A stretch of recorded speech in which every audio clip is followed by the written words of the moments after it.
Greetings, adventurer, and welcome to the corner of the tavern. I'm Patrick. I'm Mikey. And I'm Key. And today, we will be discussing Elder Scrolls lore in celebration of that new Oblivion remake that just dropped. Yeah, it turns out it's actually good, everybody. Didn't realize the, crazy sons of bitches would actually do it, but... Well, how many... Well, of course they do it. It's for money. well, it's for us. Listen, they saw how big that Sky Oblivion project was going, and they're like, we got to make money off it. Dude, honestly, you're probably right. Let's say, yeah, you can't steal our thunder. We could do that. Mm-hmm. But, go ahead. I was just going to say about Oblivion, like, in general... Nope, lost it. Go on. You first. So the thing is, it's like they probably seen that people were like interested in wanting to play Oblivion with like better graphics, because that's the thing, is that they're remaking Oblivion in Skyrim's engine with its graphics and everything. That's the Sky Oblivion project. Mm-hmm. Yeah. This specifically is Specifically? No, specifically. Okay. This specifically is like it is This the Oblivion. Ocean League. This Ocean League. This Atlantic League is Oblivion. Like it is just Oblivion, and like its game systems and everything. So it's not like Skyrim's engine or everything. It is Oblivion, but with the texture overhaul of like Unreal Engine 5, with like a few gameplay tweaks to the extent of like. Certain things that didn't really work too well in the original have been fixed for this one. Like the leveling system was fucking broken to all hell in the original. You actually had to like level backwards, and like all your major skills had to be the ones that you weren't actually going to use. Mm-hmm. That's fixed now. Oh, really? Dude, the leveling's good now? Oh, leveling's good now. They level now? Yeah, they level now. So from They level now. At the time of recording, this literally dropped like yesterday. I haven't had much time to play it yet. So from things I've seen so far, the way the leveling works is your major skill, like you still select 7 major skills, and what it does is those just get a bonus at start, and they level faster than the other skills do. Right. But every skill levels you, and whenever you level up, you get like 12 virtue points. And you can apply them wherever you want them to be. Okay. So you can just level whatever you need to, or whatever you like. It's just your major skills that you select specifically are the ones that just level quicker. Dude, I really want to play it, but like I just bought a new game like recently. Dude, okay. New topic, no. But doesn't that suck now? Like, cause I don't know, just like, oh, you like games are so expensive now. Like, it's like, It's on Game Pass. How much is it then? It's only $50. For the base edition. For the base edition, it's $50. For the deluxe edition, that comes with like some extra quests for some armor and stuff. There's some like a couple of extra things. It's like it's $60. Yeah, it's the standard retail. Yeah, it's like price. standard retail. Wow, what a deal! And tell everyone where you can get it at home. Whoa! Yeah, Quit sucking off Todd Howard there. No. The Todd head. No, actually, that was something before. I remember what I was going to say earlier. It wasn't about Oblivion in general. It was about Bethesda in general, which was, when was the last time they released a good fucking game? I was struggling to call Fallout 4 a good game. I agree. Depending on how you look at it, it might actually just be Skyrim. Yeah. Yeah. Starfield was a flop. Starfield was a flop. Unfortunately, which really does suck, because like when they first started talking, I guess we're the Bethesda episode for right now. We will get into Elder Scrolls lore, but I'm just saying we talk about whatever that relates to the Oblivion remaster. Woohoo! fair enough. So anyway, the new Baldur's Gate 3 update. No, actually, fantasy fans are eating good right now. Oh yeah, Oh yeah, the people who love the fantasy genre, we're eating good right now. To be fair, Elder Scrolls fans were starving. We were absolutely fucking starving, and we got a good little meal right A now. JPEG of Elder Scrolls 6 can only hold us over for so long. JPEG of Elder Scrolls 6. Yeah.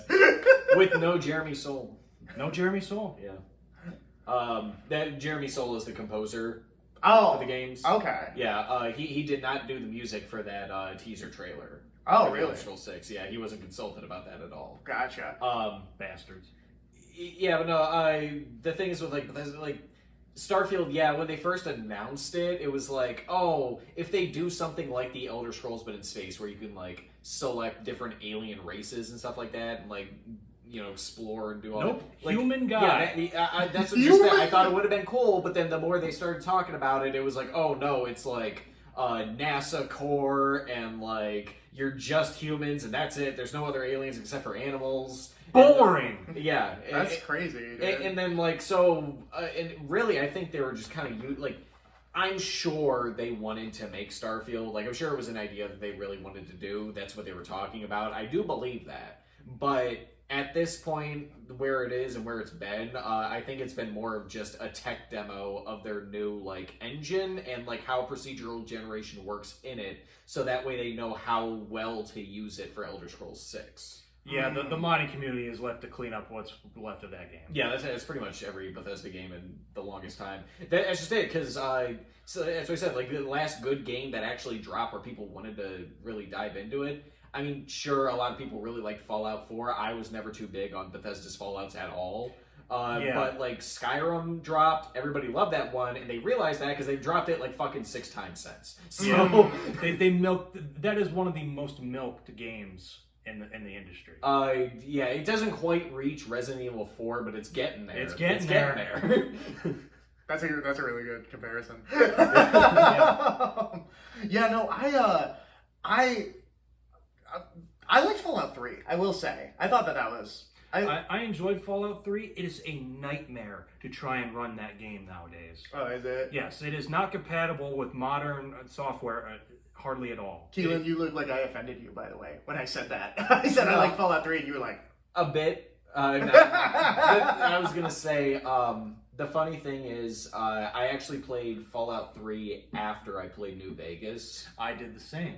I like New Vegas way better. Well, yeah. I think that's a fair consensus. And I think that also kind of hampers my opinion on Fallout 3 a lot, because if I had played it before, I think I would have enjoyed it a bit more. Mm-hmm. But, like, experiencing peak and then stepping off the mountain just doesn't feel as good. Yeah, that's fair. I have a similar thing. Like, I played the second Mass Effect game and then played the first one before the remaster, and I had that same experience. See, the thing is, I actually really like the mechanic systems of the first one. I did like some mechanics, but like there was a lot of jank that they had. Yeah, there was a lot of jank. Yeah, 2 was definitely a more polished game. Yeah. You were about to say? What were you about to say? I'm not sure. Fuck you. I was actually going to say, funny roguish of you to backstab your friend. Funny thing is, this actually loops back into our previous topic. The first time I played Oblivion, I actually played it back to back with New Vegas. Because I was interested in them both to an extent. Like, I didn't know anything really about the Fallout franchise at the time, and in as much as I had played the Elder Scrolls at that point, I had played, like, Morrowind and Skyrim. And I was like, Oblivion seems like the weird middle child in between. I don't know if I should play it. And at this point, like, and where I am now, I'm an Elder Scrolls fanatic. If it's like, to think like, oh, I wouldn't want to experience one of the games regardless. I was like, oh, that seems kind of weird now. But at the time, I was like, I don't know if I want to take that step back kind of thing. Like how it eventually ended up feeling with New Vegas to 3. But at that point, I was like, I don't know if I want to take that step back to Oblivion. So I went to the store, got that, and I was interested in Fallout at the same time. And I had asked the person working there, I'm like, what should I get, Fallout 3 or New Vegas? And they said, the way they ran it down to me was like, Fallout 3 is more the vibe of like feeling like right after an apocalypse, whereas a New Vegas has the vibe of like they're trying to rebuild. And I'm like, oh, okay, well the rebuilding thing sounds cool. So I went with New Vegas, and I am very glad that I did, because that was a much better option. So what did you guys think of like original Oblivion playing it? It was awesome. Oh, I liked it. Like, once I actually got it, I really liked it. It was awesome. Like the amount of character creation options were wonderful. You can make monsters. Yeah, you can make monsters. Like when I saw the Argonians for the first time, I was like, "That's it. That's what I want to be." Mm-hmm. And the when I grow up. What's that? I said when you said that's what I want to be when I grow up. When I grow up, I'm gonna be an Argonian. Yeah, I'm gonna be Finally have my lusty maid. I'm gonna be a scaly. Crash his curio. I was like 12. No, I was just kidding. But yeah, I thought the leveling system was interesting. All the different weapon options, the magic. It was a wonderful world to explore. Mm-hmm. You know, first time I played Skyrim as a kid, I had the same reaction because like I hadn't really touched much of an Elder Scrolls game before that. Like I briefly touched Morrowind before that, but I hadn't gotten too into it until I started playing Skyrim at a friend's house. And same thing, I went to like the character creation, and I'm like, oh, sick, a lizard man, hell yeah! And I just like made one of those. I did not see Morrowind for the longest time. Did not know of existence. I only knew of Oblivion. Oh, funny thing is that was my exposure to the Elder Scrolls. I had a friend, he was a friend of my little brother's, but he would come over all the time over the summer, and he would like bring Xbox games, and one of them was Morrowind. So you had a real life human Game Pass? Kind of, yeah. The time being, when everybody had like 360s, I was on like... You had a human. Yeah. You had human. Yeah, I had human labor. I'm actually a dark elf at heart. So I started with Oblivion. I remember I had this friend and he introduced me to it, and I was like, whoa! And I like everything about it is just so nostalgic to me. Like the sounds, the background music, the Absolutely. fields. The NPCs. The NPCs, yeah. I actually do have something to say about the music. Yes. Well, first things first, Jeremy Soule is amazing. I love him as composer. All the music he's done for the Elder Scrolls games, because I believe he started composing in Morrowind, and that's why when he made that main theme for Morrowind, it just kind of became the Elder Scrolls theme, and they've like remixed it in like every iteration since. Mm-hmm. But specifically for Oblivion. Before he started composing for it, he got in like a really bad car accident that almost killed him. I think I heard something about this. Yeah, so like, but since he had like a near-death experience, his new Let like... us know if you've been in a car wreck. Yeah. If you've had your own Jeremy Soule experience. but he had like a new lease on life kind of thing. So his new like, you know, perspective on like loving life is what fed into specifically the Oblivion soundtrack. That makes sense. And a lot of that soundtrack has become iconic. Oh yeah. It imbues me with life every time I listen to it.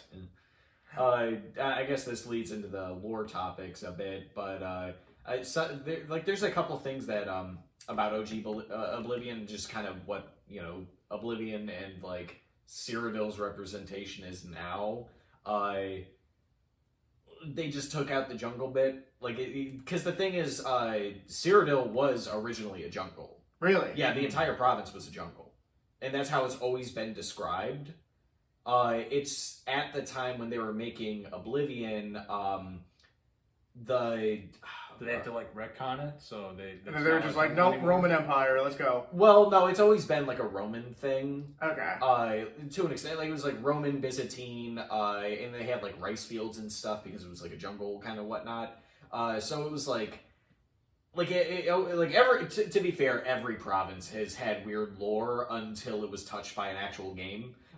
But when they were making Oblivion, like recently, the Lord of the Rings trilogy just ended. It was a big thing, so they wanted to make it kind of like that.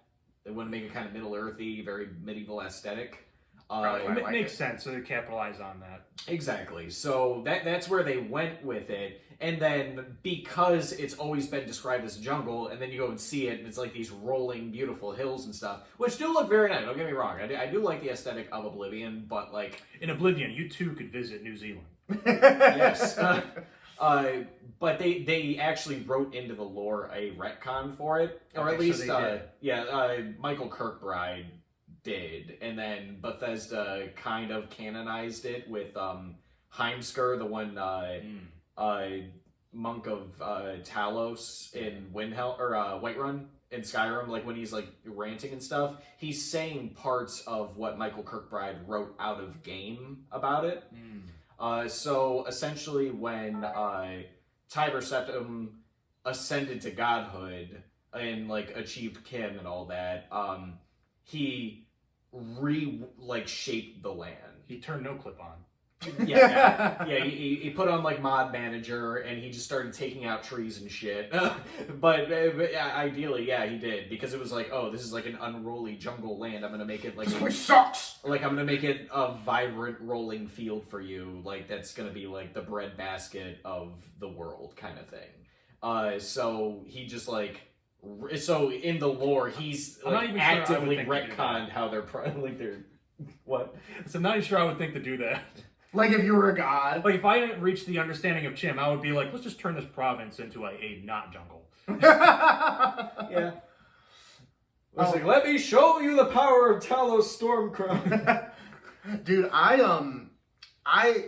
always loved Oblivion, like just because like, dude, I remember the first time like stepping through the fucking hell portal in Kvatch. Yeah, that was awesome. That was like, I don't know, just like the scenery, the build up, and then like actually getting to go into it. Fighting all the scamps and like as you approach the sky, just like because it's like as you're walking up the hill to it. Yeah, the sky turns red. Yeah, the sky's like turning red as you're walking up, and it's just like lightning cracking and stuff in like the distance. Like, well, and then it's like, I don't know if I've ever played a game or experienced something along those lines where it's like when you step through the portal and like you actually feel like you've been transported to like another dimensional plane of fucking existence. Like, yeah, like even the Doom games don't give off that level of immersive experience. Oh, something I did see they added to the remake though is when you see the Oblivion portals, you can actually like say you're standing in Tamriel, right, and you're like looking at the portal. It shows you an image of what's inside.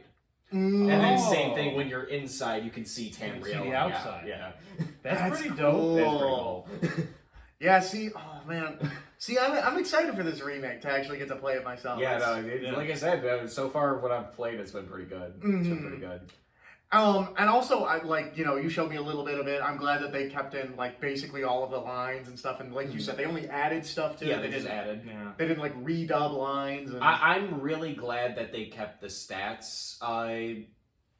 Like the same way, like they kept that. Yeah, because like I was worried when they said they added sprint, not because like sprint bad, that make game bad kind of thing. It was more like I'm like, how is this going to work with the speed system? Are they keeping speed in there? Like they did, yeah, they kept speed, they kept acrobatics. So the more speed, like you can just run faster normally, and then also sprint to be even faster. When I heard about this, I was afraid that this was literally just going to be Oblivion in the Skyrim engine, in the sense of like Sky Oblivion. Yeah, basically Sky Oblivion. Like take out like unarmed combat and it's like it's a bunch all of there. Yeah. It's all the underwater fighting is back. Yeah, we're living. Oh my god, that is such hell. Oh, I hated that in Sky. That was something I hated so much. Is that they took that away? And I'm on the opposite opinion. I'm glad they took that shit away. No, I hate underwater combat in any fucking game. I mean, it's not ideal, sure, but that's the point. No, but the thing is, it's like you can't defend yourself in the water in Skyrim.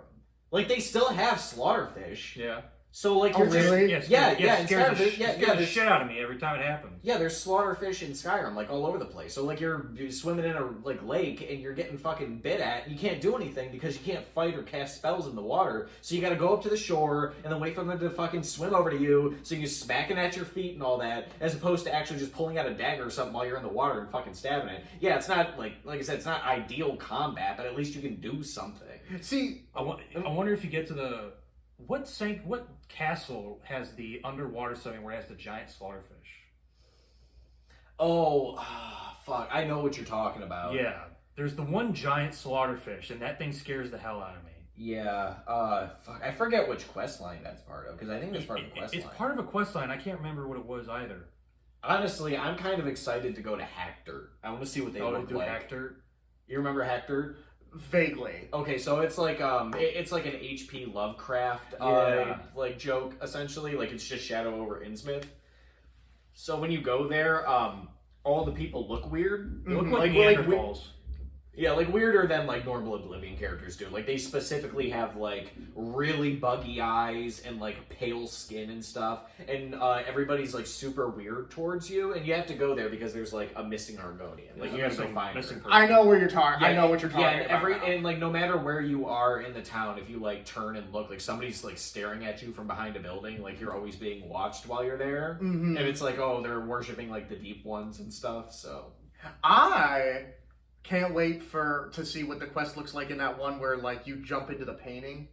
Oh, They did show a clip of that in the trailer. It looks nice. Oh, did they show They that? did, yeah. And also the opening to the Shivering Isles when like the room The turns to butterflies. butterflies. Oh, it looks Oh. amazing. Yeah, Yeah. no, I am so excited to see a lot of this stuff. Experiencing that for the first time is magical. Yeah. Yes. Yeah. I'm normally not a good graphics gober kind of guy though, but like this I'm this usually is not touching me. either. Well, it's just like Oblivion's a good game, and this is exactly what it needed because it was dated in the sense of like graphically, yeah, it didn't even look the best at the time when it came out. It was an early 360 title. Yeah, like it was cutting edge in the sense of like the AI that was used at the time, but like graphically it was like and then like the gameplay and stuff like I said, like everything they did like stat wise has been like fixed essentially. Like everything everything that worked in the old game is still there. Everything that needed a boost got it. Is the best way I can put it. And also, I'm gonna argue this. Feel free to disagree with me. I think You're this. wrong. Well, here we go. The betrayal arc. It starts now. It starts now. Are you the Sasuke to my Naruto, Mikey? Good Underneath- perfect to my guts. We're kindred spirits. Two You and I. Sides of the same coin. sides of the same coin. Two-Face. Am I the fucked up version and you're the handsome version? Sure. Sure. Are you the shore to my Oriel? And together we are Akatosh. Oh, you little lore man, you! I didn't get what you were saying until you said the Dragon Man name. Was that a reference? Wow! We did it, guys! Episode's officially about lore. Alright, starts now. No, but what Listen, they put a chicken jockey in the remaster. they put a chicken jockey in the oh my That's god. gonna date so bad.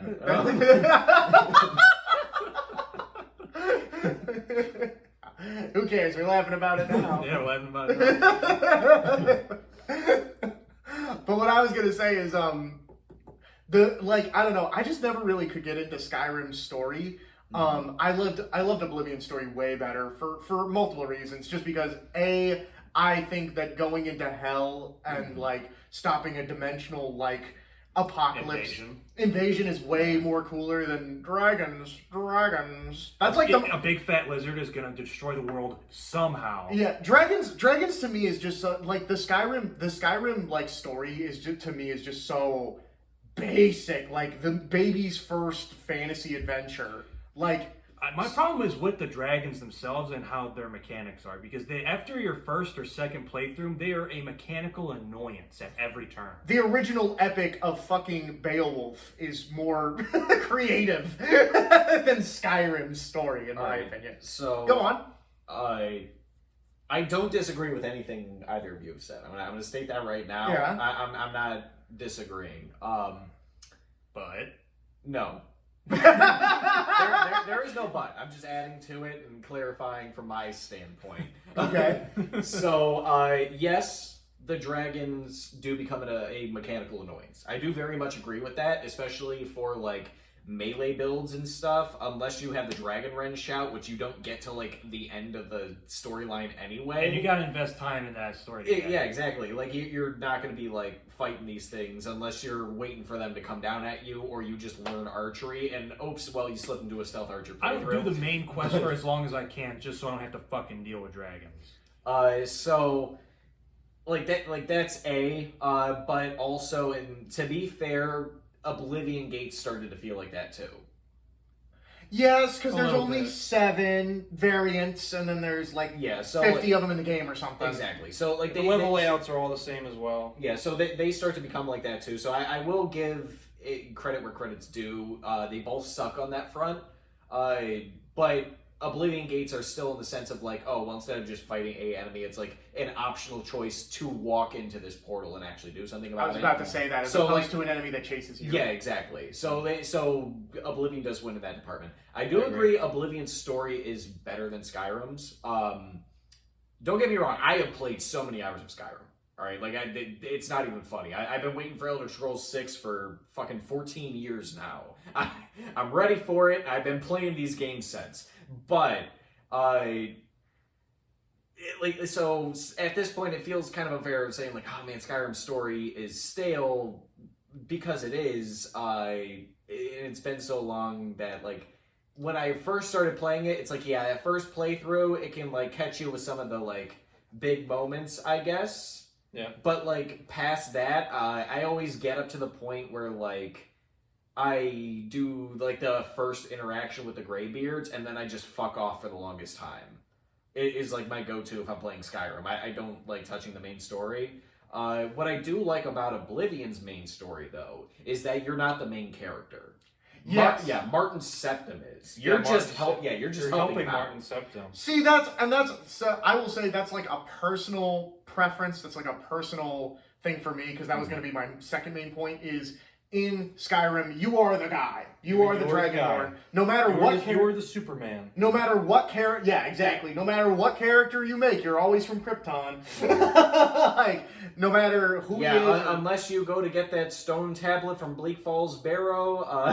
Yeah. Yeah, like, so you could be a chair and you're the Dragonborn. Yeah, but like in Oblivion, like you said, you're not the main character. Like, well, I mean, you're like the main guy. Yeah, you're like the hero of Combat. Like, you're a guy with a name. Don't get me wrong. You're kind of more like an agent. You're the guy working in the background. Exactly. Yeah, you're like the left hand to Martin's right hand. Mm-hmm. Like Martin is the one who's actually like researching and learning how to stop this invasion. He's the one who ultimately has like the big heroic sacrifice and all this kind of stuff. Spoilers for the game, I guess. I don't know. It came out like fucking it's a 20. It came out 20 years ago. Like.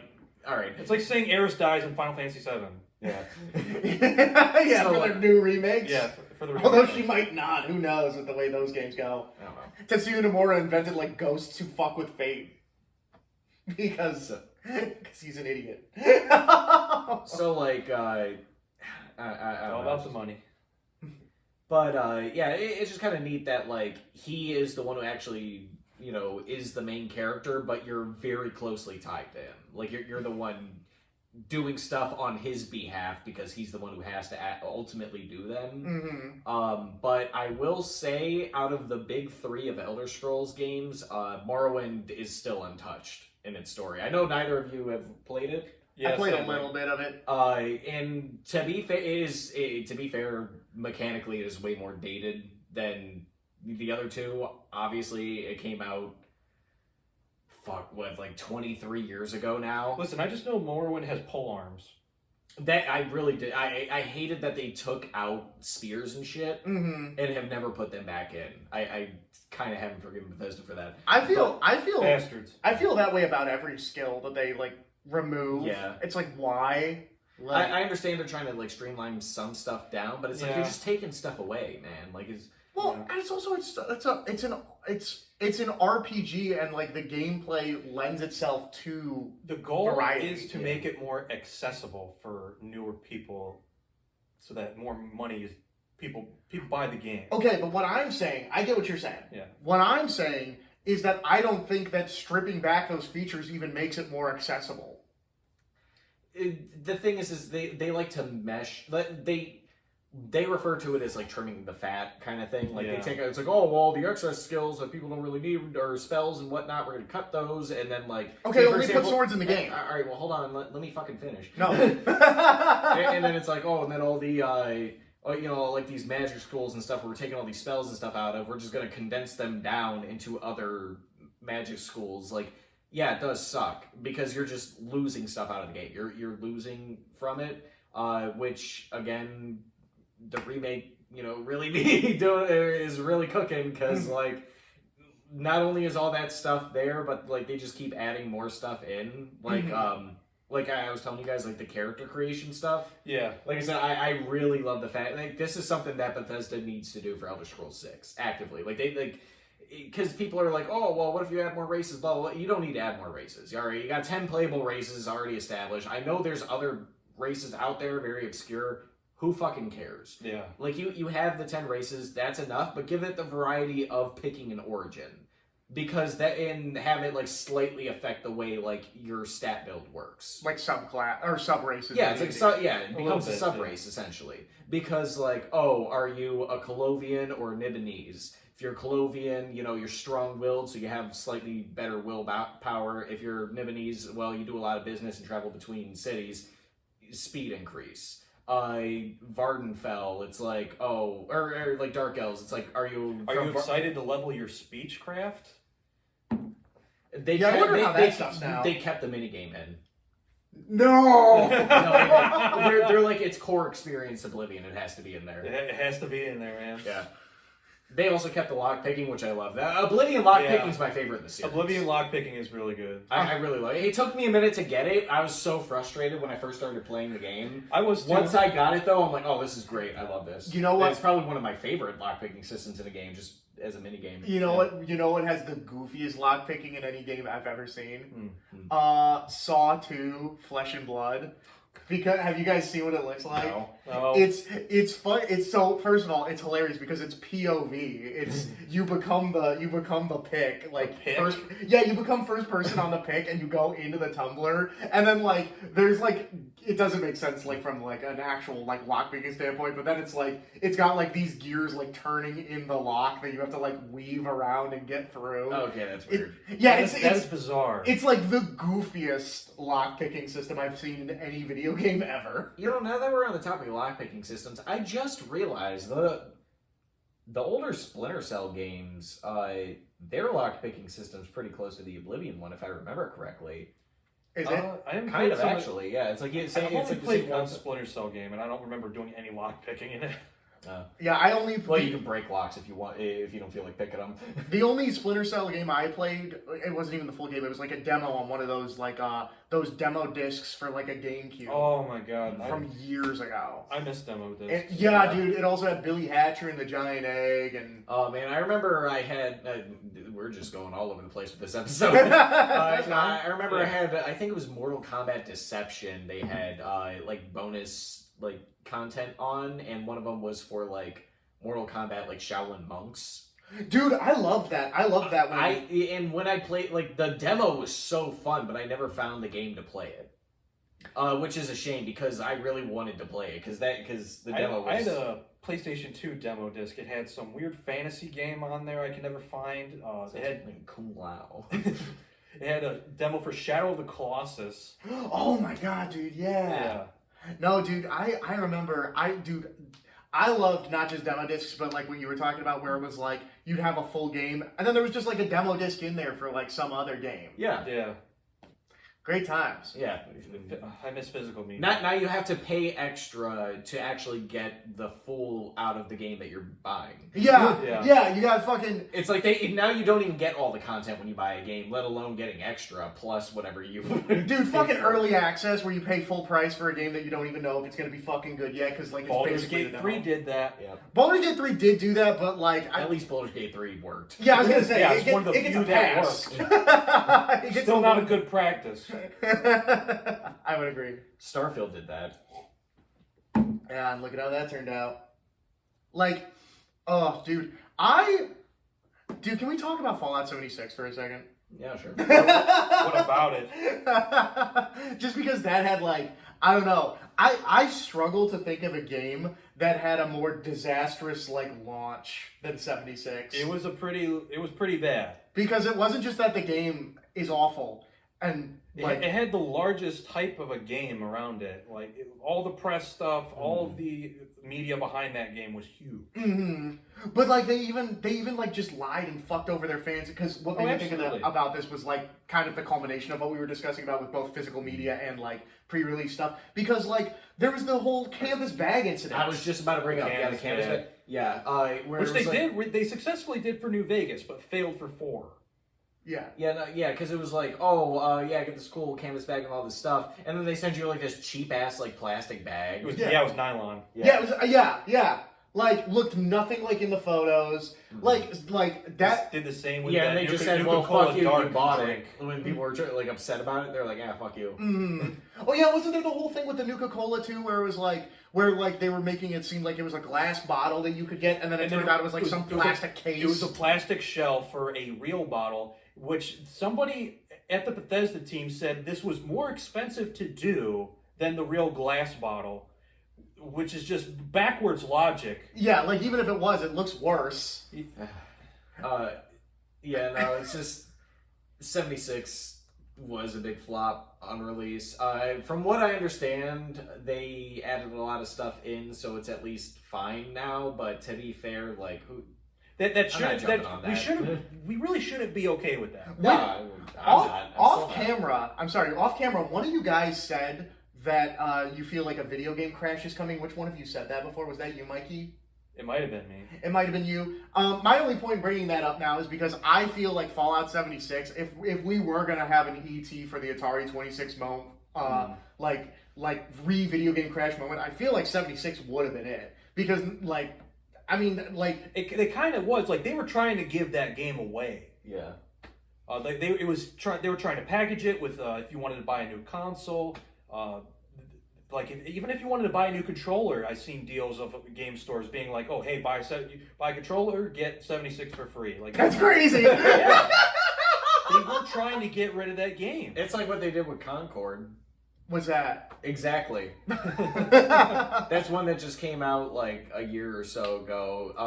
It was really bad. Like nobody played it. It tanked on drop, and it was just like. The studio shut so down much money into that game for garbage. Yeah, like the studio got shut down. Everybody got laid off because the game was so bad. But it got an Amazon Next Level video series short. Did it? That's stupid. But yeah, they were just trying to give that thing away at that point. Yeah, no, it's just like I don't know. I feel they started giving refunds to people. Was how bad it was. I feel like I don't know. It's the reason why I bring that up is also just because it's like I feel like wouldn't you guys think that would be like a studio killing moment? I mean, look at Saints Row for example. Like if we were looking at Volition and Saints Row by comparison, Saints Row like they made 3, which was 3 was a financial success, but it definitely divided the fan base. Absolutely. And then they made 4, which wasn't a bad game. It wasn't a bad game. It wasn't a Saints Row game. They went in that direction that it was more of like the over the top. Sort of goofy, crazy stuff. And then, as opposed to like 2, where it's like you kind of like being a gang member. Yeah, and then they made Gat Out of Hell, which like wasn't good. And then they made the reboot. I mean, they also made Agents of Mayhem, but that was like I don't even really consider that a Saints Row game. But they made like my point is it's like kind of crazy because they made good games up until they made like mediocre to like bad games, and then they made one major flop, and then like. They destroyed the studio. That's all it takes. And but that's my point. Is it's like Bethesda hasn't just made like bad games. They've made like major flops after major flop after major flop, and they're still around, still kicking. So I just think that's kind of crazy. Yeah. So the thing is, when it comes to Bethesda, got a lot of money. I guess when it comes to Bethesda specifically, there are reasons behind it. Reasons. He didn't even say it wrong. I didn't even say it wrong the first time when I said specifically. I know. He's catching me on shit. It's a good bit though. I got an accent, so what? Nah, but listen, I can't tell if you're being Pacific or Atlantic or you're talking about reasons or raisins. You little rascal. So there are certain reasons as to why Bethesda is still kicking at this point. One of the major ones is because of Skyrim. Because that sold so astronomically well, and they have a lot of money re-releasing it. You're right. I forgot. Yeah, they have a lot of money to fall back on. They still, even with everything going on, they still have fan loyalty, but it is slipping away. Yeah. I don't even know how they could. I'm one of them. The Elder Scrolls, because the Elder Scrolls is a good series. Yeah. Regardless of whatever the fuck else they're trying to do or make or whatever. The Elder Scrolls is a good series with a lot of love and lore and history behind it. And, like, people really love this one, including me. People really love it. And we're just waiting for more. And the thing is, like, Bethesda's been bouncing around doing a bunch of other shit. They've been fucking around with Fallout. And they wanted to do their new IP because, you know, let's get that off our plate. We've been wanting to do that for a minute, but we need a tech demo for Elder Scrolls 6 and, like, all this different shit. But the thing is, if they don't clean up their act soon, they're going to lose the fans. Regardless of whatever it is, they're going to lose the fans. They're going to lose that loyalty because they have cushion, but they're running out. Yeah. You can only milk your previous titles for so long. Yeah, and you can only rely on we were just quirky game. The bugs are part of the experience. The bugs are part of the experience. Yeah, Fuck off. Yeah, the bug is it a bug Eat or shit? Yeah, is it a bug or a feature? And then like. And like Eat a dick. and like expecting modders to like clean up the mess and like keep their games alive and stuff like that. So they're running on thin ice here. It's like if I was a cook and I like took a little shit on the plate Yeah. and served it to people, and it's like, is it a bug or a feature? Yeah, it's a bug or feature. It's just part of the experience of eating at my restaurant. I was thinking about like if you just serve them like raw noodles, and it's like you get to add your own tomato sauce. Yeah, right. And it's like I didn't bring any, asshole. Well, lucky for you, the patrons over there did. They'll share their tomato sauce with you. So it's like, oh fuck, now I gotta download tomato sauce. So like I said, they are running thin on ice. Now, this can go one of two ways. And I feel like with the Oblivion remaster, really, you're just gonna let that go? He actually said something wrong for a change, and you're just gonna let that go? What did I say? What did he say? Thin on ice, on thin ice. That was too subtle for me to pick up. No, it wasn't. You would make it up to you, yes. We're gonna have to watch that no. one back. I don't even know if I said that one. Yeah, Thin on ice.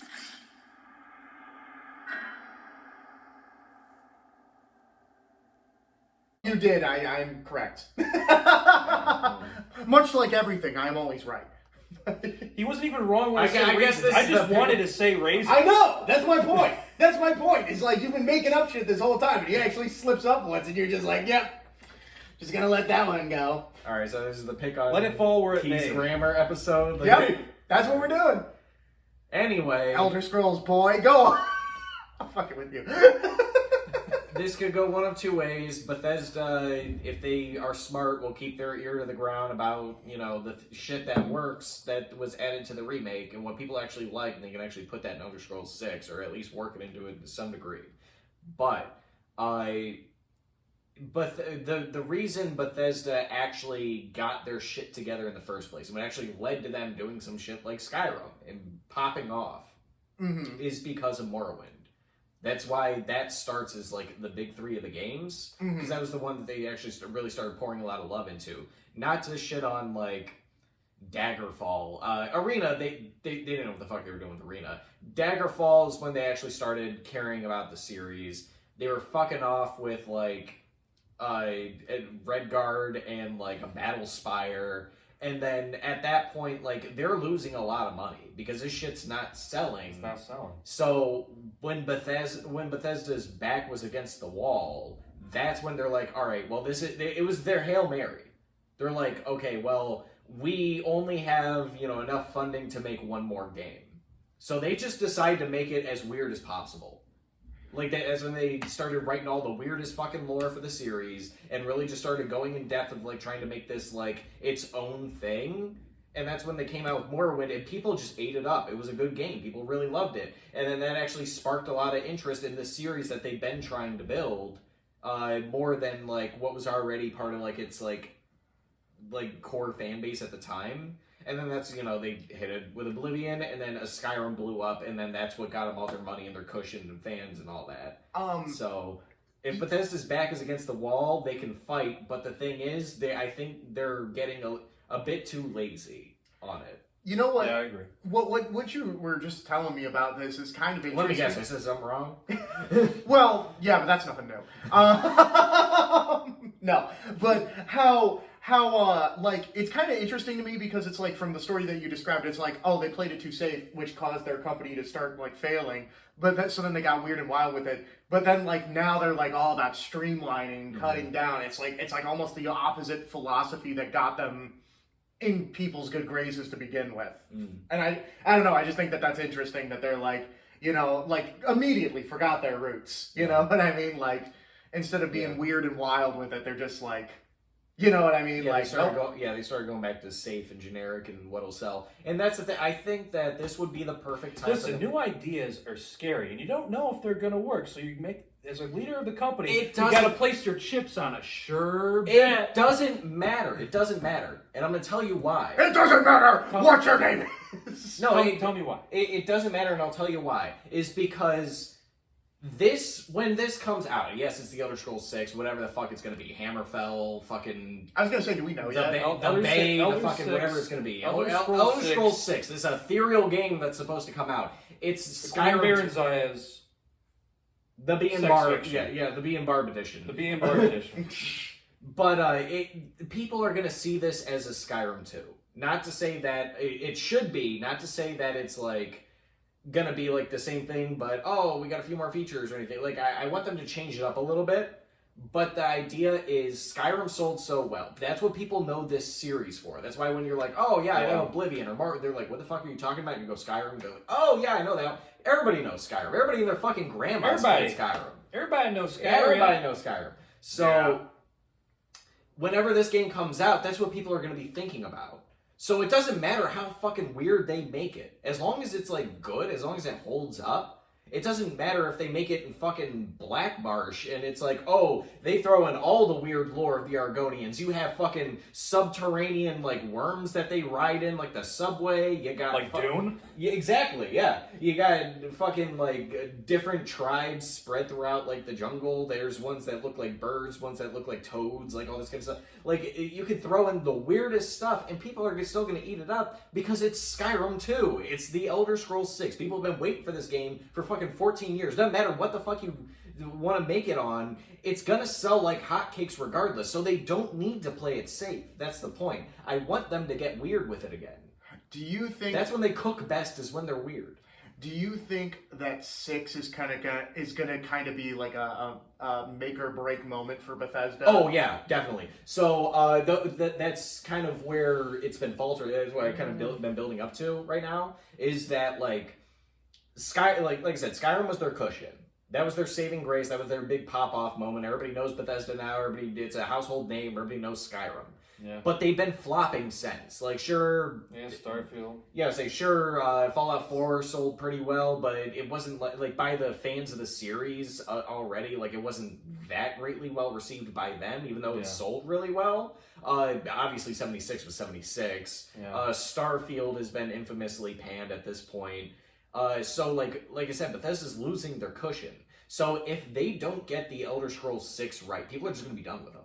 Because they like all the little quirky, is it a bug, is it a feature? We're just some guys hanging around. But what if the new Oblivion remaster becomes the new cushion? Do you think like they keep re-releasing it? Yes. I don't think they will, for one, and two, I don't think that it's going to cushion them. No, because this isn't a new game. No, it's not. No, it's still Oblivion. It's nice. It's getting people re-interested. It's a new flame sparking back up for the Elder Scrolls series. Like I said, it's been, fucking 14 years since the last one dropped, excluding all the different, re-releases and stuff of Skyrim. Like, it's been 14 years since the last one came out. And offshoots like Elder Scrolls Online. Yeah, so the series has been struggling. The fans have been starving. This is just like an appetizer. It's not going to feed them. They're not going to cushion them. Dude, Skyrim is Kingdom Hearts of the West. I guess I have never played Kingdom Hearts. I don't mean lore and story wise. I just mean like side game after side game, re-release after re-release before finally 3 drops, and it was a piece of shit. Yeah. And it was just a prelude to Kingdom Hearts 4, 90% of it. So, pretty much. No, that's just what made me think of it when you were talking about Kingdom Hearts is primarily Square Enix, right? In what regard? Like that's the main company producing. Kingdom Yes, Hearts. Okay. yes. It is owned by Disney, but Disney like doesn't care what they do with it. They're outside of like a few things. Like for the most part, they're just like go nuts, do whatever you want with it. Except for like they had like a heavy hand specifically in the Frozen world because Frozen was like their biggest property at the time. Yeah. There's like a lot of speculation that like Elsa was going to be the villain of the world, like she was going to turn into a big heartless monster and all this stuff. And then Disney just came in and they were like, no. Yeah, no. You can't Little do girls love this. We're not letting her turn We into a can't villain. depict her as that. Yeah, no, you're not. No, you were not making Elsa one You're of our. breaking The Rock's contract. You're making him a bad guy. We can't do that. Yeah, exactly. That contract is ridiculous. Yeah, that is important. You're making him lose. You're making him lose. Get rid of that scene. Maybe he should fucking lose. Yeah. Yeah, create tension in a fucking movie for once. But yeah, it's just about the cushion thing for this. If Bethesda's smart, that's not what they're going to look at it like.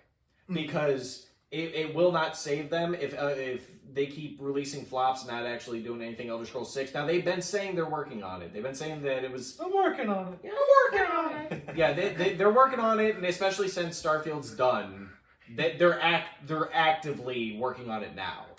Like you uploaded it, you better unload it. You better unload it. Yeah, if Thank you, Bob. if Bethesda's playing smart, they're gonna just take a look at what works out of this remaster and use it, and then actually get this game out and like have people play it because this is gonna be their make or break moment. If they flop with it and it turns out like dog shit and they fuck it up again, I think that's it. The series is gonna die for the most part. People aren't gonna care. Anything Bethesda drops, this might even make Bethesda go under if it doesn't do well. Now, the shameful thing is this does put a lot of pressure on them, but they've done it to themselves. Now, understandably, if they wanted to release Elder Scrolls 6 right after Skyrim, they would have had a lot to live up to, and I guess they still kind of do. But the thing is, they've waited so long now that there's so much expectation for what can be done for this game or what people want from this game. Yeah. And obviously, they can't fulfill all of that. So if they No, focus on the they're stuff not. that they can actually do and make it good, the game will work. Yeah. Yeah, it's just really about like if they want to work it in there. If not, it's gonna kill the company, I think. I just had a funny thought. What is your thought? So originally, because I was thinking like, as you were discussing like making Elder Scrolls 6 and all that, and the re-releases and stuff, I was thinking, oh, are they just going to do that again with the Elder Scrolls 6, or they're just going to release it again and Oh, again yeah, and they again? will. They But will. then I had a funny thought of like, what if they just keep releasing 5? What if they just keep releasing Skyrim, like new and newer versions of Skyrim even after Elder Scrolls 6 drops? If the fans keep buying it, I don't see why they wouldn't stop. But Bethesda already said when they like a couple years ago at this point, they had already said that when they make Elder Scrolls 6, they want it to be a game people play for like a decade or two. Oh, so they are, Yeah. they're just openly admitting They're openly admitting that they're going to do it again. a decade or two, 20 years of Elder Scrolls 6? And that's what we've had of Skyrim. Close. It's been almost fucking 2 decades. We're three-quarters of the way there. And that, Really? yeah, It's been that's what I said. 16 It's been years 14 since years. Skyrim came out. God damn. That's what I've been saying. Yeah, so like they're planning on doing it again in that sense of like, oh, this is gonna be our big game release kind of thing. Hell, this might even be the end of the series. I can the way they've been building up the story, I can see it being that honestly. And if Is there like a thorough line between all 6 of the main games? there Or all is 5? yeah there is Really? yeah. So I haven't dived that far deep. Yeah, so Elder Scrolls 1 through the start of 4, Oblivion, is like about like the latter reign of Emperor Uriel Septim VII. So like Elder Scrolls 1 is like again they weren't really sure what they were doing with that game in the first place, but they have worked some of that lore still into the series because it's part of it. So he gets like sent to a realm of oblivion by like his best buddy, the Imperial Battle Mage Yeagar Tharn, and he just like disguises himself as the Emperor and rules for like 10 years. And this is in 1? Yeah, this is in the first game. When the first game starts off, he's in oblivion. Okay. That's why when he comes back, he's fucking weird now. That's why he sees shit, and that's why he sees shit at the beginning of Oblivion. Wait, so 1 through 4 takes place like within like a kind of a Yeah, it's like time. it's like the last like maybe 20 years or so of his life. Yeah, I didn't know that. yeah, because Just because I don't know that much about stuff that isn't Oblivion. So like I thought it was like every game kind of got the Skyrim treatment where they're like 300 years. No, they those ones all take place like relatively close to each other because they're all at the end of the third era. Okay. Because so you have Elder Scrolls 1, that's the story. Then it's like the main point of it is like, collect the shards of the Staff of Chaos, get the Emperor back into the mortal realm, and kill Yeagartharn, Emperor's back on the throne. That's kind of like the thing. Interesting. Yippee! Woohoo! Elder Scrolls 2, there's like the main crux of the game is that there's multiple endings, and they work that into all of them being canon because they write in that there's like this thing called the Dragon Break, which occurs at some points in the Elder Scrolls timeline, which is Akatosh is the dragon god of time. He's like the depiction of time itself. So when time is shattered, it's as though the dragon itself has been broken. So they call it a dragon break. So that means contrary things can happen at the same time. So, for example, the couple of different like endings of like Oblivion of like, somebody gets the Numidium and fucking Goomba stomps all of Tamriel and pacifies it, and the orcs actually win their independence and become like a sovereign people. They're no longer seen as monsters. Or Manamarco gets the Mantella and ascends to godhood. Like all these things all happen at the same exact moment, even though none of that, like only one of them should theoretically be able to take place. So in the lore, it's called the Warp in the West. So it's like a dimensional break? Yeah. A dimensional merge? Yeah, it's a dimensional merge. Time breaks, things all kind of, like different timelines all kind of happen at the same time. And Bugs Bunny and Sonic the Hedgehog were there? Yes, and then it realigns back to itself and becomes the Elder Scrolls. Akatosh and Queen's Baron's Eye are there? But when that happened, that's when Talos becomes a god. Okay. Because Talos, or Tiber Septim, died like at the beginning of the third era. This happens at the end of it. So like up until this point, he's just seen as like is like the founder of the Third Empire, was really good, and then he died, and then like once that happens, he actively ascends because there's a whole bunch of lore stuff behind it. Essentially, like all right. So real quick, I'm stuck on this dimensional merge idea. Yeah. So, what caused it? Like in universe, what caused this dimensional merge? Okay, so it's been a minute since I've looked into exactly how this works in Daggerfall, but from what I know, or from what I remember, from what I understand, essentially, Tiber Septim, the person, is like 3 different people. He is a Breton named Hjalti Earlybeard.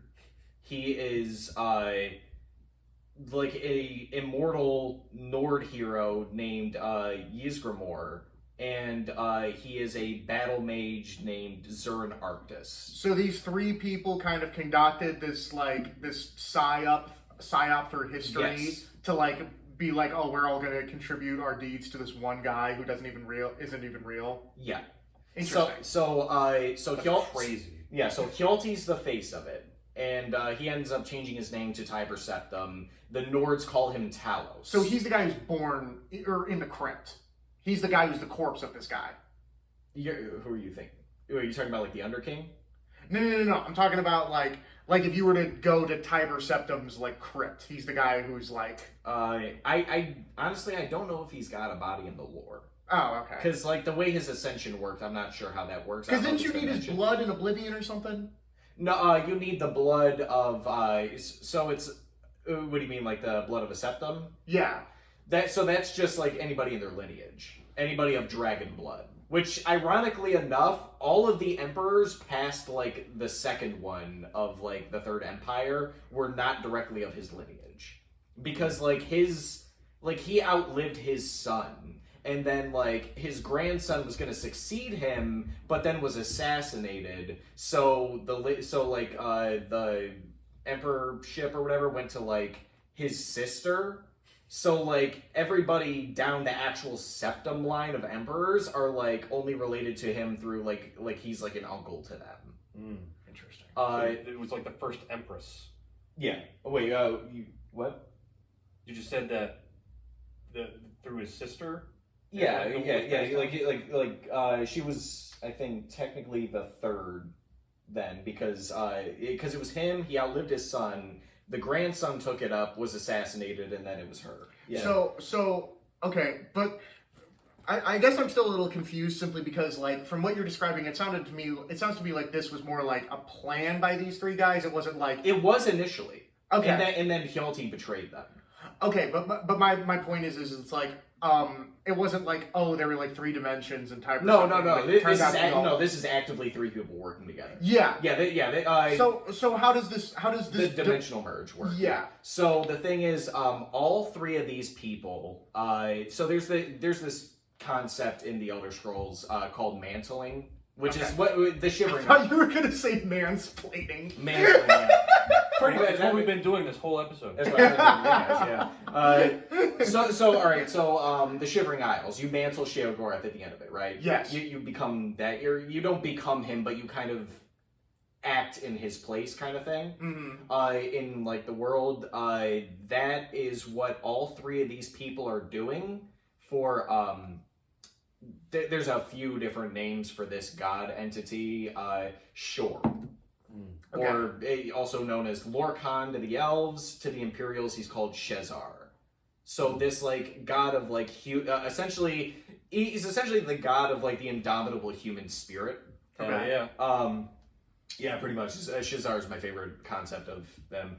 So when somebody is essentially they're born as like a part of his soul. They mantle him in the world. Like he actively steps out and like becomes part of them. So he did that for these 3 separate people. He did that for like Ysgramor was already mantling him because he's like immortal.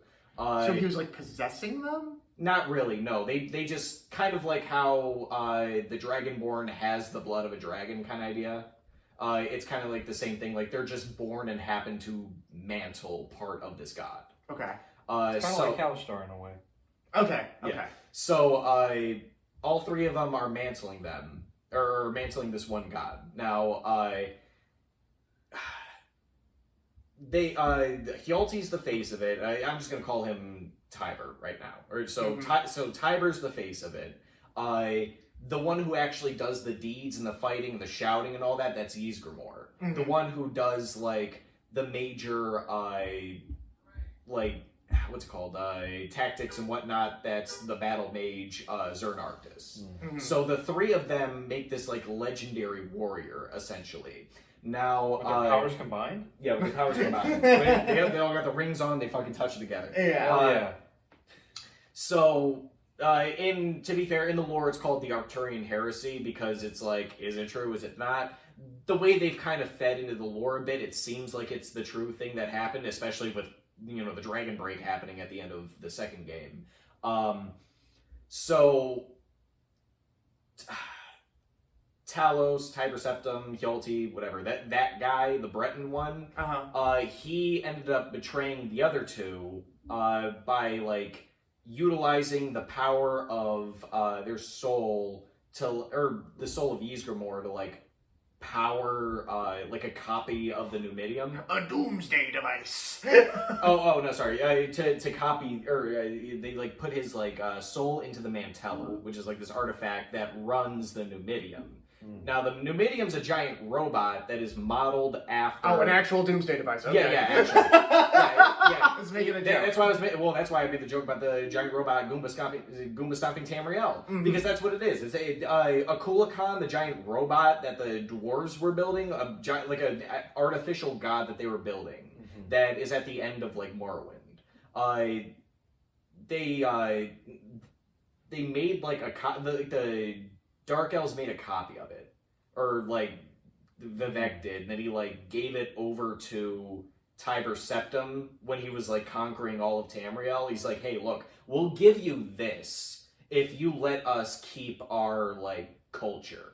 Like if we get a pass on like the whole owning slaves thing and like having having our own like governance and stuff like that. If like we just submit to saying we're part of the Empire, but we get to keep our autonomy, we'll give you this giant Goomba stomping robot. And he's like, pretty sweet deal. Yeah, honestly, yeah, that's what he took it. It would be funny to try and like see if the Imperials fight the Telvanni for that. That would be cool. That would be funny. Now, when they gave it to him, they didn't give him the power source, which is why they needed the Mantella. Eat a dick. Yeah, battery's not included. Yeah, exactly. Battery's not included. So Zern Arctis made a battery, and then they conspired and killed Ysmir and put his soul in there. In the battery? Yeah, in the battery, because it's an immortal soul. So now it is powering. It's a forever battery. Yeah. So he betrayed them. Is he the robot? Does he like control its body? Because it's his soul in it? No, I think he just acts more as like a passive power source. Battery. Now, Hjalti ended up also betraying Zern Arctis and like killing him, but his like soul, because they're all kind of like combined to an extent, his soul went into the body of Ysmir. So it's Zern Arctis in this immortal undead body now because they killed him to an extent. So it's like this undead body that lives on with Zern Arctis' soul in it. Do you ever meet him? Yeah, he's the main antagonist of the second game. He's called the Underking. Oh! So that's why you gotta go beat him, is because he's trying to like do his whole bad guy shtick. So once you beat him, that essentially you beat him and like you take control of the Mantella and all that again. Like that, it all feeds into a bunch of timelines happening in one go. Because of that, all like Hjalti's already dead. Like I said, like at this point he was a mortal man that did great things because it was like 3 guys that did great things, founded the Third Empire, and then died. And then once you beat the Underking and get the Mantella and all that, the 3 parts of this god's soul that were in these 3 different people finally reconverge into the god that it already was. And that's where people get the perception of Talos ascending to godhood. Okay. Like, because since at that point when the Dragon Break happens and they like converge and ascend, it's as though he's always ascended. So that's why they say he ascended after he died. Like he died and he just ascended up to godhood, because essentially in the timeline that's what happens. And because that happened when he did that, he achieved Kim and all that in this new timeline, he reshapes Cyrodiil, and that's what I was talking about earlier, where it used to be jungle and now he just made it like rolling fields. So he actively has done stuff as a god now because he's like achieved that since the 3 parts of the soul come together. This is really like getting into like some Final Fantasy. Yeah, it's like some metaphysical shit. And then that's when like it leads into like Morrowind, because now like Tiber Septim is considered a god. They have like this new perspective of the Empire and stuff. They're trying to take out like the Tribunal and like the Stop the Blight and all that that's going on in Morrowind. So they send this one guy who just kind of fits the specifications of like their prophesied hero that's supposed to return. You're just some guy who fits. Neverine. Yeah, the Nerevarine. Neverine. Yeah, he. Neverine. Yeah, it's like. Never. Yeah, there's like a certain like prophecy that like the different like bits that you have to fit into in order to become the Nerevarine, and you just happen to be a guy that fits those descriptions. So he's like, all right, you're good enough, we're gonna send you there and see if it works. And then it does. So that's kind of funny. Yeah. And then like Oblivion takes place like right after that. So okay, like what's the Emperor's name? Uriel Septim. Uriel Septim. He has a fucking Conor McGregor pop-off moment. They call me Mystic Mac because I predict these things. Yeah. Well, that's the thing, is like that's what he says right before he dies. Yeah. And I mean, there's that line in Oblivion where they say, they say it's the dragon blood that courses through the vein of every septum. They see more than lesser men. But it even goes a bit further with Uriel Septim VII, because, like I said, he spent 10 years in Oblivion. Yeah. So he's got kind of like a connection Did to some he of that age stuff. while he was in there, or? Yeah. Yeah, Yeah, he did. he I actually didn't- just spent 10 years. No, I didn't know if it was like one of those things, because sometimes, you know, I know. sometimes It's like, you popped away and then popped back. Yeah, no, he was just there. Because time still moves in the Oblivion realms. Kind A of. little bit, yeah. Yeah. So, so that's why, like, when Skyrim happened, it was a very big time skip, because that was, like, the end of the Third Era. It was Oblivion. Like, that, like, the Septim Dynasty ending and, like, Martin sacrificing himself, that was it. That was done. The Third Era is done. We're now ushering into the Fourth. So you can really say that that Oblivion was like the cap off to the first four games. Yeah. Because Uriel Septim, like, When I even if first you played play Skyrim and saw that heard that the blades were like gone and vanished, I was really sad about that. Me too. I thought they were really cool. I did. Yeah. I thought they were really cool. They got some pretty cool lore too. There's a reason that they have the whole, Samurai stuff? Yeah, samurai stuff is because during the Second Empire with Raymond Cyrodiil. It's really cool because I just wanted to say sorry. I really do like they're halfway between like samurai and Roman aesthetic. I think Yeah. it looks really fucking It sick. works. Really cool. Yeah, because the Imperials already had this like Mediterranean We should like get blade armor. that would be cool. Get the blade sword. I should have brought that out. Grab my katana. Yeah. Katana. Katana. But during like the Second Empire, there was there's these vampiric snake men called the Sayesi who live over on like another continent called Is it Akavir? yeah, Akavir. They came over during the Second Era, and when they realized that Raymond Cyrodiil was a dragonborn, they all started following him, and they became the first of the Blades. Which is why the Blades now traditionally have that like samurai style to them. Like they have like Akavirian katanas and all this kind of stuff. Yeah, they look so cool. Which is funny because there's a lot of like, there's Japanese influence, but it's like on like other continents thing. Yeah. Because that's what happened with the Red Guards. Because the Red Guards aren't originally from Tamriel. Oh, really? Right. Yeah, no, they're from this island called Yakuta, and which, from what we understand, Also, I'm mad they took out cool. generic two-handed katanas in Skyrim. There was only the ebony blade that was the two-handed katana. That pissed me off. yeah, I did like the Ebony Blade though. It was fun, but I'm like, I want a generic one that I can like enchant and do whatever I want with. Yeah. Yeah, no, Well, lucky for you, Mikey, there's a table right over there with its own pasta sauce to add to your bland noodles. yeah, baby. Slurp, slurp, slurp. Good little boy. Oh, don't forget the stores provided extra stuff you can buy from the creation menu. Oh yeah. Join our creation club. Listen, okay? We already gave you the noodles, but for an extra $59.99, we might think about floating some pasta sauce your way. No, Parmesan cheese. Yeah, to add to the sauce. Yeah. And it's actually made by the same people who brought the sauce. But you gotta pay us for it. That's exactly right. Yeah, you see how this all breaks down now? Yeah. Fucking bullshit. I hate you, Bethesda. I hate pasta now. I hate pasta now. Yakuta is kind of an interesting concept, though, because, like I said, it is very heavily Japanese inspired. And like the Red Guard, there's this concept in the Elder Scrolls called Kalpas, which that is like a real world thing in like I think it's like Hindu or Buddhism mythology or something like that. A wrong religion. Wrong religion. Holy shit. What a statement. I didn't say it. I'll say it for you. But Kalpas are the concept of like timelines. Like time will happen. Major apocalyptic event. The timeline resets, kind of thing. Like the Ouroboros, like continually eating and birthing itself. Mm-hmm. So they're from another timeline entirely. And then when that one ended, they like moved over to this one. So they're actually just brought over from another timeline, and so were the elves they shared their island with, who were called the Sinestral Elves, or sometimes referred to as the Left-Handed Elves. Not specifically because they were left-handed; it was more like a term that they Make were like fun of them. No, that they were bad. Like they were like very trickstery, evil, unorthodox kind of idea.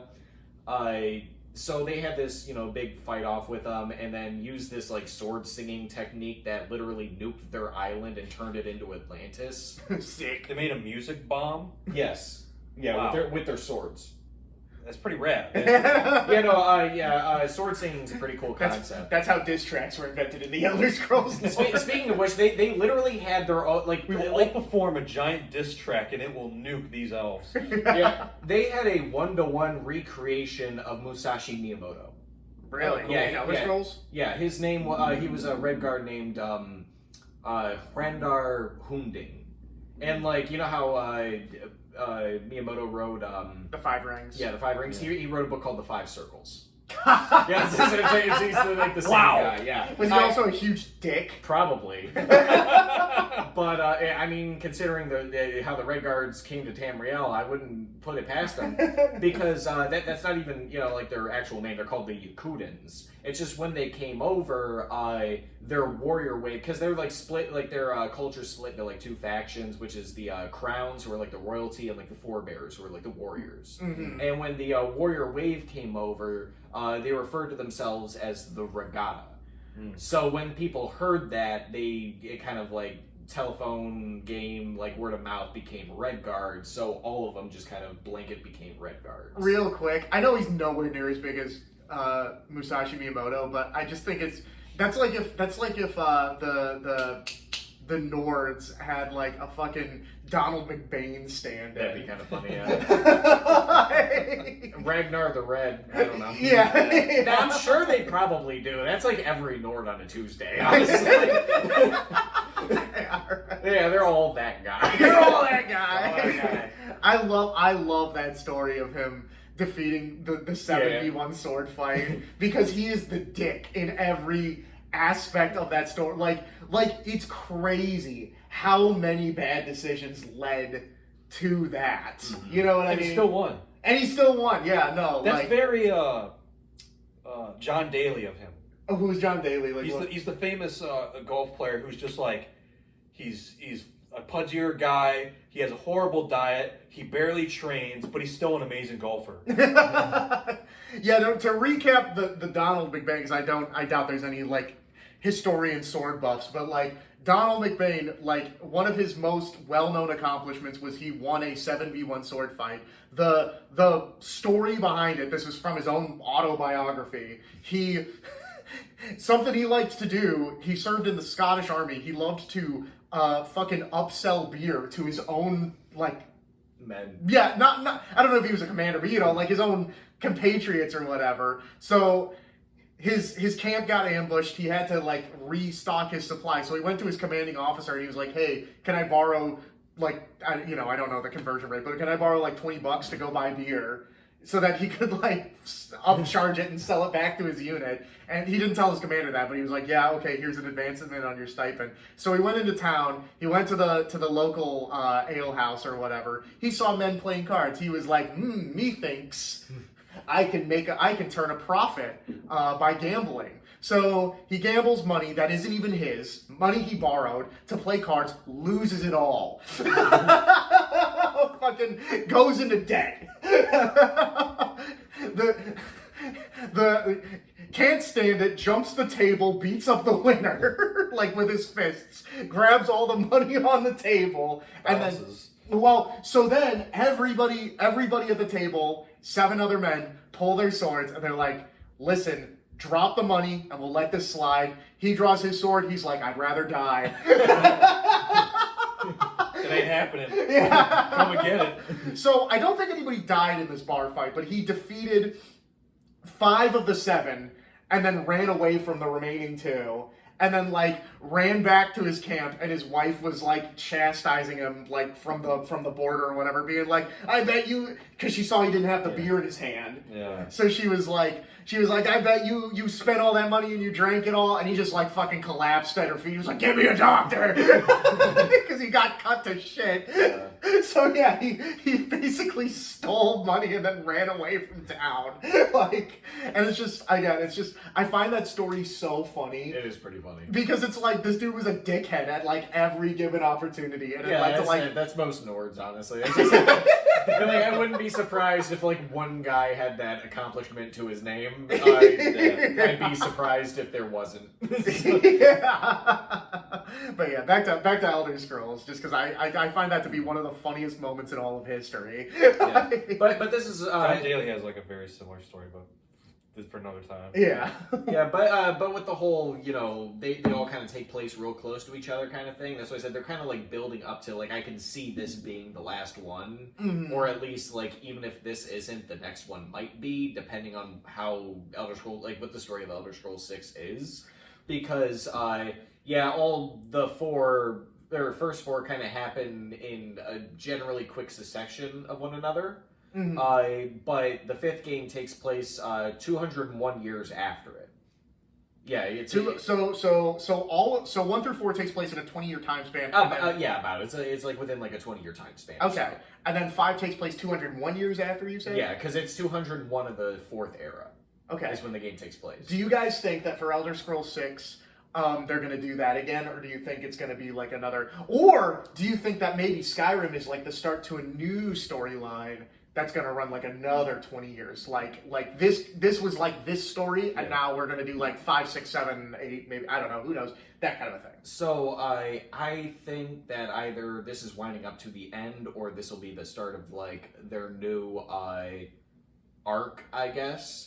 Because now they're kind of feeding into this concept called the towers, like the tower lore. Okay. So there's like these towers or pillars of the world that kind of hold reality together. And they're kind of like placed throughout Tamriel. Like you have the Throat of the World is one of them. The White Gold Tower in the Imperial City. What's the one called in the Iliac Bay? I couldn't tell you. I'm trying to remember. It's like on the tip of my tongue. It's the Adamantine Tower. Yeah, because that's actually what the White Gold Tower is. The White Gold Tower is like a 1-to-1 recreation that was built because the Adamantine Tower is the oldest structure in the world. It was built by the gods at like the creation of the world. That's where they decided the fate of Lorkhan and like ripped his heart out. So there's like these like different Red Mountain in Morrowind. That's like one of them. So there's like these different like towers throughout the world that are like holding reality up because they play such pivotal moments. Now the Thalmor as a faction. Again, some of this is speculation. Some of it's like outright like just said from the characters themselves, or like books surrounding what the Thalmor believe.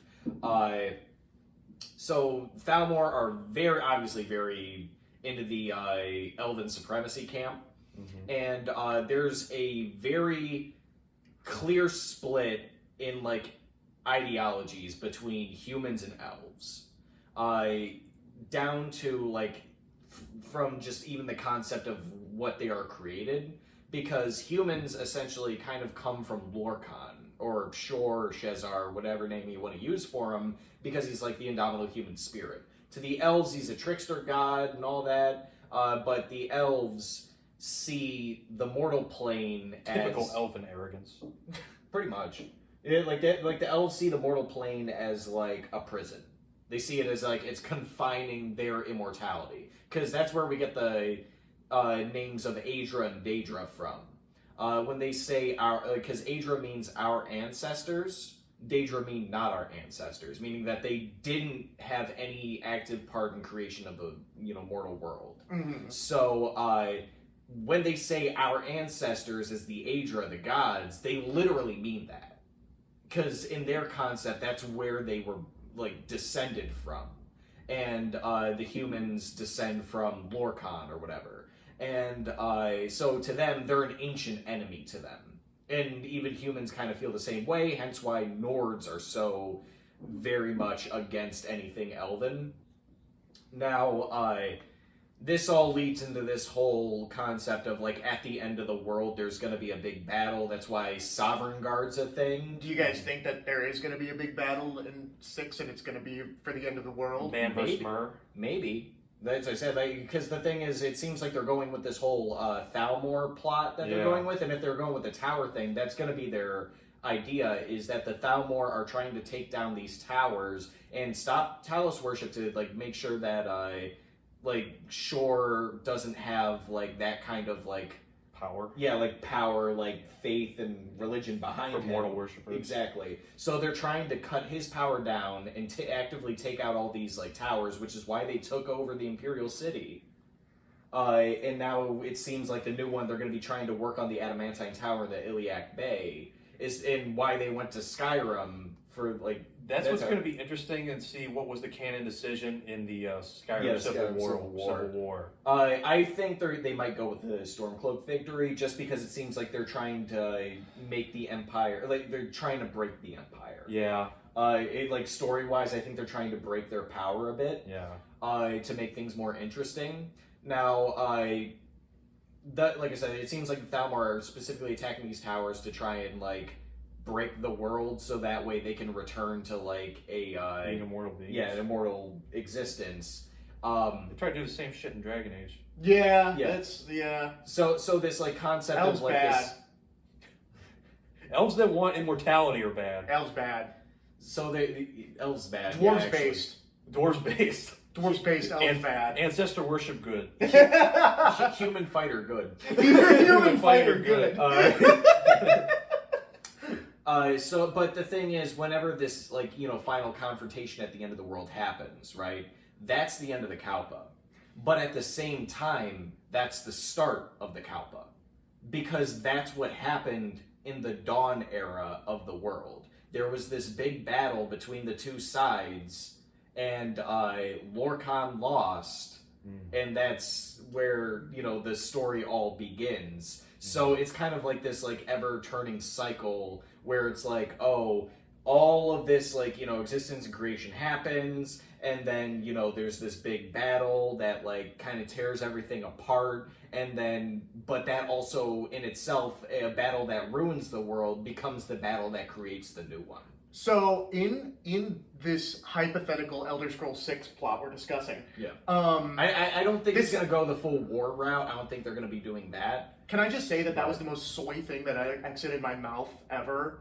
In this hypothetical Elder Scrolls 6 game that we are discussing, guys, like, it makes me think of the fucking, Actually? No, it made me think of the Mike and Jay, like, Red Letter Media thing where they have, like, that whole set dedicated to, like shill podcasts where it's where they're just sucking Disney and Marvel's cock. Like, wow, that's amazing. Like, it's a really good bit, but I guess my question, going off of my incredibly soy statement, was, what do you think? So, like, how Elder Scrolls 4 is called Oblivion, like, it's not a name after a named province or whatever. Yeah. If it's after this, like, war, if because again we're just discussing, like, if it is about, like, this end of the world war, whatever, what would it be called? Elder Scrolls 6 what? So that depends if they do go with a title like that, unless they try to name it after a province. It really depends on where they're setting it, because where people are speculating they're going to do it is Hammerfell. Right. Now, the reason why is because Hammerfell sits right on the Iliac Bay where the tower is, because the tower's like right there in like right across the bay, like right in High Rock where like the Bretons are. But the thing is, what I assume what they meant by, like, they're doing like a tech demo in Starfield of like how this works, like how this new system works, is to see how the procedural generation works, to see how big of a map they can make. Now, I sure as hell hope they don't try and do this, because it's going to turn out like shit if they do. We need 3 times the size of Fallout 4. 3 times the detail. We need dynamic weather systems. Yeah, actually. Honestly, yeah. At this point, yes. It can be done, because if the modders can fucking do it, they sure as hell can. Yeah. So I sure as hell hope they don't do the entirety of Tamriel. Mm-hmm. I mean, sure, it would be cool to see all the provinces. That you could do that in the first game, but it was the first game. It was like 2D sprites everywhere and everything was procedurally generated to the point where I would definitely feel overwhelmed if they did the all of Tamriel. Yeah, well, that's just it. It would be overwhelming, and it would be very underwhelming in the sense of like this is the whole world. Well, and there's like 20 quests. It's the entire continent. Well, I'm saying it's like you would be going like everything, like every city you come across is gonna be like, I don't know, fucking Kynes Grove in Skyrim, where it's like 2 buildings and like 5 guys. Oh my god, yeah. That would be the entirety of it. So what I'm hoping for is at most 2 provinces. Now, if they're going to go that route, what I think they're going to do is it's going to be they're going to do essentially what they did with Daggerfall, where it was both Hammerfell and High Rock. But in Daggerfall, it was only like part of both of the provinces because it was more centered around the bay. I feel like they're going to try and do both provinces like the full thing.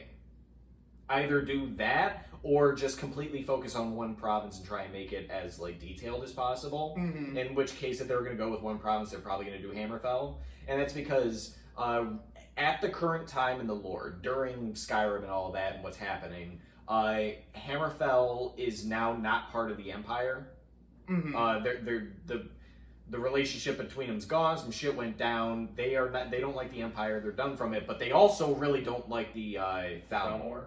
So they're very much in that sense of an independent province. Okay, so they're just like Skyrim was trying to be. Okay. Because that's where Skyrim got the idea.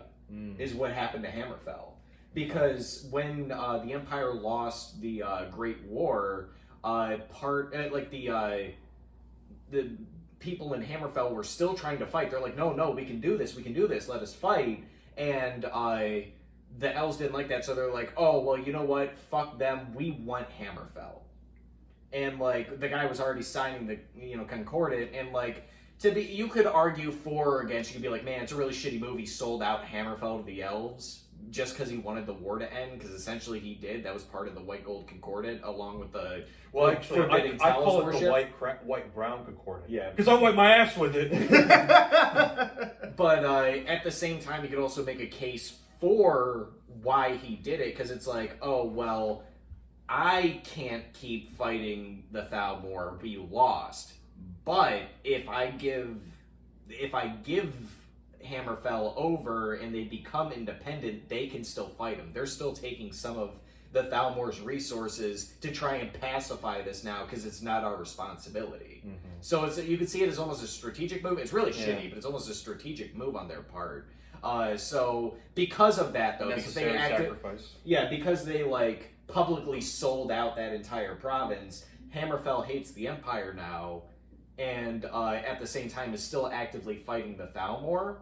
And that's why when Skyrim seen that, and also when they came back after fighting the war, they got their asses kicked and go back up there, and now they can't even worship the god they want to. That's when they start going, oh, well, maybe we want our independence now. So that starts the whole Civil War thing that you get at the start of Skyrim. Here's a question, completely off topic. Yeah. But it just popped in my head. Do you think they're going to do to Morrowind what they did to Oblivion just now? I don't think so. I don't think they could. I think it's too big of a project. I think it's that, like, the thing is, like, Oblivion still, like, works in the sense of, with a facelift, its mechanics to, like it also helps that they have the smallest gap in between the games in terms of time. Yeah. Yeah, because like with Oblivion getting like a facelift to both graphics and some of the gameplay mechanics, the most of it still works. Like what it originally was, it still works. Morrowind's a bit too dated in the sense of like its dice roll mechanics. Yeah. So the best I think we could hope for, I don't think they're going to do this at all. But the best we could hope for is just like some kind of overall patch or like DLC kind of thing where like you get like just texture mods and stuff that make it look better. But at this point, like if that's what you want, then you're just gonna download those on PC anyway. Yeah. As much as Bethesda's got some love for Morrowind because they keep putting it in stuff like they had the whole big, Morrowind expansion for ESO. They turned Solstheim into pseudo Morrowind during the Skyrim, Dragonborn yeah, DLC. Dragonborn DLC. Because that was kind of the thing. It was a reversal. During Morrowind, the Blood Moon expansion, you go to Solstheim, it's part of Skyrim's territory. So when you go up there, it's all like snow and whatnot. It's cold. It's like a taste of Skyrim in the Morrowind game. But by the time Skyrim happens, at the end, this is It's now Morrowind territory. Yeah, it's now Morrowind territory because after the end of Oblivion, like after that happened, Vivek disappeared because like in Morrowind you can kill Vivek or he just kind of leaves or whatever it may be. So He knows he can't fuck with you. Yeah. So in the sense of like, oh, he's not here anymore is the point. They just kind of made sure in the lore to say Vivek's not here. Either he leaves gone. or he dies. Yeah. That meteor that's hanging over his city, because Sheogorath threw a moon at his city. Yeah, I knew about that. And Fucking ridiculous. Yeah, it's called Bardao, and he just stops it. Mhm. Now he doesn't stop it or anything. He kind of puts a pause button on it. It holds freezing it in time. Yeah, it holds all the momentum it had before. It's just frozen there is all.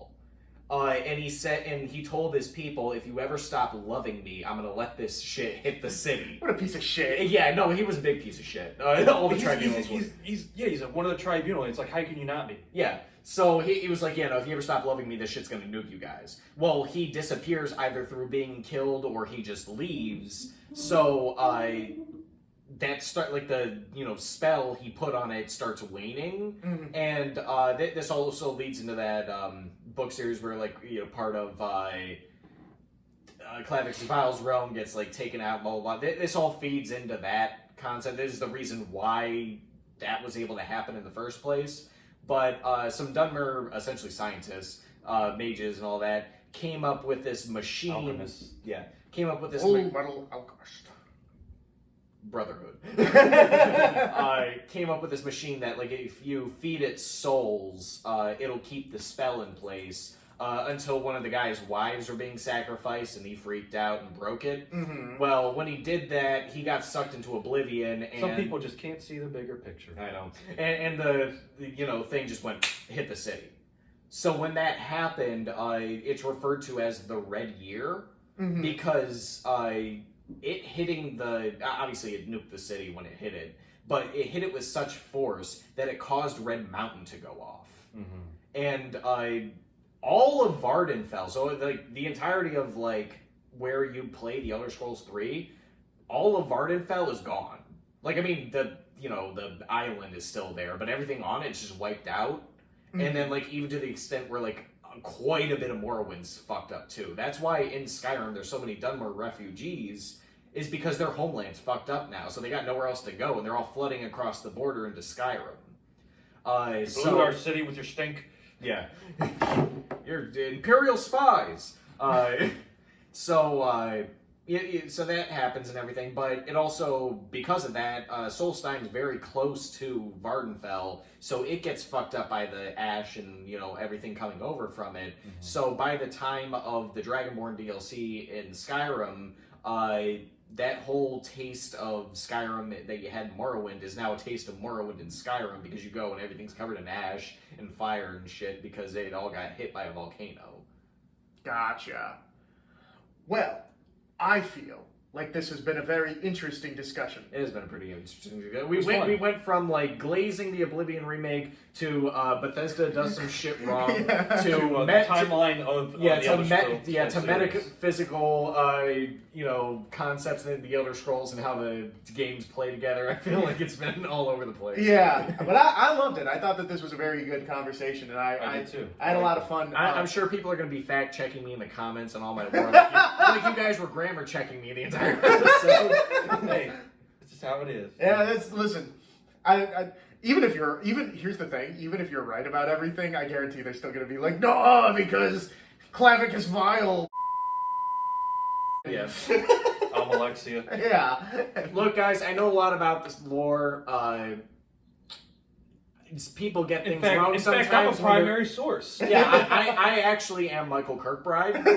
Actually, We're actually 3 different people who have been fooling you this entire time. yeah, In fact, I'm Yeah, all 3 of us are Michael Kirkbride, actually.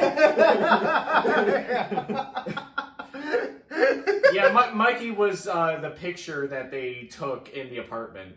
Do you guys know about that? Yes. I vaguely know what you're talking Okay, about. so during the production of Morrowind, that's when they started getting like Michael Kirkbride on writing, because he's the one who does all the weird fucking lore for the Elder Scrolls, and he did not show up to work for I think it was like a week or something. Like he wasn't in work for like a week. So I think it was even Todd. It might have been Todd Howard. I don't know. It was one of the development team. Somebody went over to his apartment. And they just found him in there passed out in his underwear.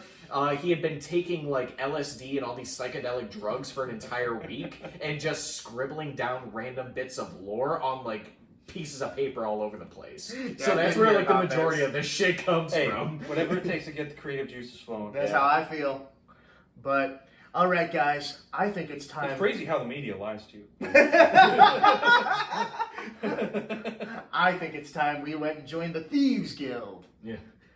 The Gray Fox. The man or myth? Man or myth? But You're wanted for everything. But all right, guys, that has been us discussing Bethesda and Elder Scrolls lore and all of the above. Please let us know what you think about it down in the comments. But until next week, we hope to see you here in the corner of the tavern. Good enough.